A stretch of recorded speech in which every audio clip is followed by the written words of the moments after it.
Hi అండి అందరికీ, నేను మీ Radhika. Welcome to Kammasani presence. ఈరోజు మన కిచెన్లో నోరూరించే కమ్మటి పప్పుచారుని తయారు చేసి చూపించబోతున్నాను. రుచి చాలా అద్భుతంగా ఉంటుంది. ఎప్పుడు తిన్నా బోర్ కొట్టని ఫుడ్ ఐటమ్స్లో ఫస్ట్ ప్లేస్ ఇవ్వాల్సింది పప్పుచారుకే. స్పెషల్స్ ఏమీ వేయకపోయినా పిల్లల దగ్గర నుంచి పెద్దవాళ్ళ వరకు ఇష్టపడి తినేస్తారు. మరి అంతటి కమ్మటి పప్పుచారుని ఎలా తయారు చేసుకోవాలో చూద్దాము. ముందుగా ఒక బౌల్ తీసుకొని దానిలో మీడియం సైజు నిమ్మకాయ అంత చింతపండుని నానబెట్టుకోవాలి. ముందుగా 2 సార్లు నార్మల్ వాటర్తో వాష్ చేసేసి తర్వాత వాటర్ వేసి చింతపండు నానబెట్టేసుకుంటే ఏవైనా పైపైన తుక్కు అవి ఉంటే కూడా పోతాయి. తర్వాత నేను ఇక్కడ పప్పుని ముందుగానే ఉడకబెట్టుకున్నాను. పప్పు గుత్తితో మెత్తగా మెదుపుకొని ఒక గిన్నెలోకి తీసుకొని పక్కన పెట్టేసుకున్నాను. ఇప్పుడు పప్పుచారులోకి కావలసినటువంటి టమాటా, ఉల్లిపాయ, పచ్చిమిర్చి, కరివేపాకును కూడా కట్ చేసుకొని పక్కన పెట్టుకున్నాను. ఇప్పుడు స్టవ్ మీద గిన్నె పెట్టుకొని దానిలోకి 2 టేబుల్ స్పూన్ల ఆయిల్ వేసుకొని ముందుగా హీట్ చేసుకోవాలి. ఇవి హీట్ అయ్యే లోపల ఒక 5-6 వెల్లుల్లి రెబ్బల్ని నార్మల్గా ఒక్కసారి అలా దంచేసుకొని వేసేసుకుంటే స్మెల్ కానీ టేస్ట్ కానీ చాలా బాగుంటుంది. తర్వాత దీంట్లోకి జీలకర్ర, ఆవాలు, కట్ చేసి పెట్టుకున్నటువంటి పచ్చిమిరపకాయ, కరివేపాకు వేసుకొని ఫ్రై చేసుకోవాలి.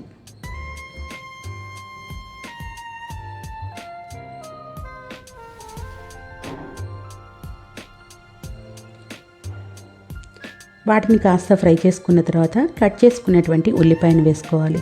నేనైతే ఒక పెద్ద సైజు ఉల్లిపాయను తీసుకున్నాను. మీకు ఉల్లిపాయలు ఇంకా ఎక్కువగా కావాలి అంటే మరొక ఉల్లిపాయను కూడా కట్ చేసుకొని వేసుకోవచ్చు.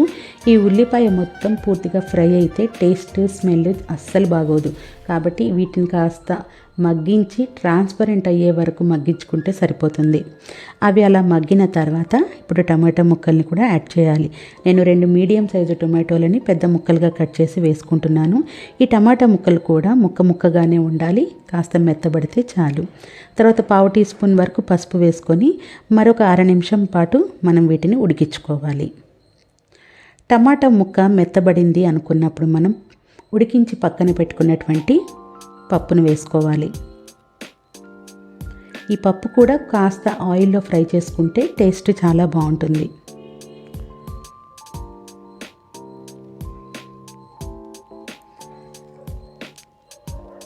ఉడికించుకున్న పప్పును వేసుకున్న తర్వాత ఒకసారి మొత్తం కలుపుకొని 1 నిమిషం పాటు కలుపుకొని ఉడికించుకోవాలి. పప్పుచారుని కూడా చాలా రకాలుగా చేస్తూ ఉంటారు. మీరు ఈ రకంగా చేయకపోతే ఒకసారి తప్పకుండా ట్రై చేయండి, టేస్ట్ చాలా బాగుంటుంది.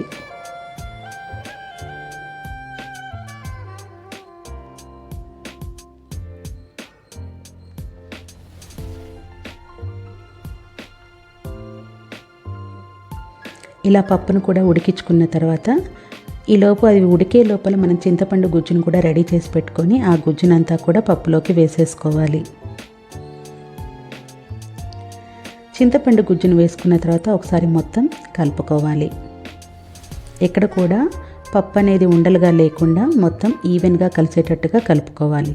తర్వాత నార్మల్ వాటర్ని యాడ్ చేసుకోవాలి. నార్మల్ వాటరు పప్పు కన్సిస్టెన్సీని బట్టి వేసుకోవాలి. మరి ఓవర్గా ఎక్కువ వాటర్ని కూడా యాడ్ చేస్తే మరీ పలచగా ఉండి ఫ్లేవర్ అస్సలు బాగోదు.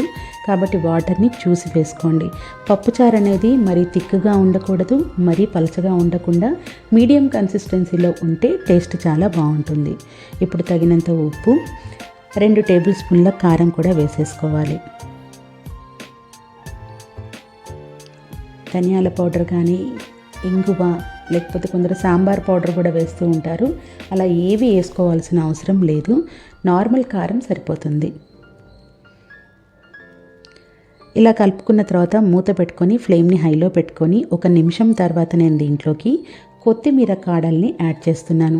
ఈ కాడల వల్ల పప్పుచారు యొక్క టేస్ట్ చాలా బాగుంటుంది, స్మెల్ కూడా చాలా చాలా బాగుంటుంది. అవి వేసుకొని బాగా మరిగిన తర్వాత మనం కాడల్ని తీసి పక్కన పెట్టేసుకోవచ్చు, పైకే తేలుతూ ఉంటాయి.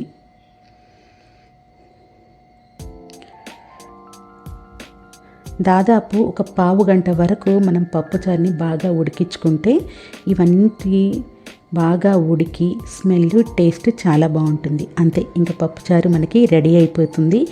వేడి అన్నంలోకి చాలా చాలా బాగుంటుంది. ఈ రకంగా ఒకసారి చేసుకొని తప్పకుండా ట్రై చేయండి. మరి నా వీడియో కనుక మీకు నచ్చినట్లయితే తప్పకుండా నా ఛానల్ని సబ్స్క్రైబ్ చేసుకోండి. లైక్ చేయండి, షేర్ చేయండి, కమెంట్ చేయండి.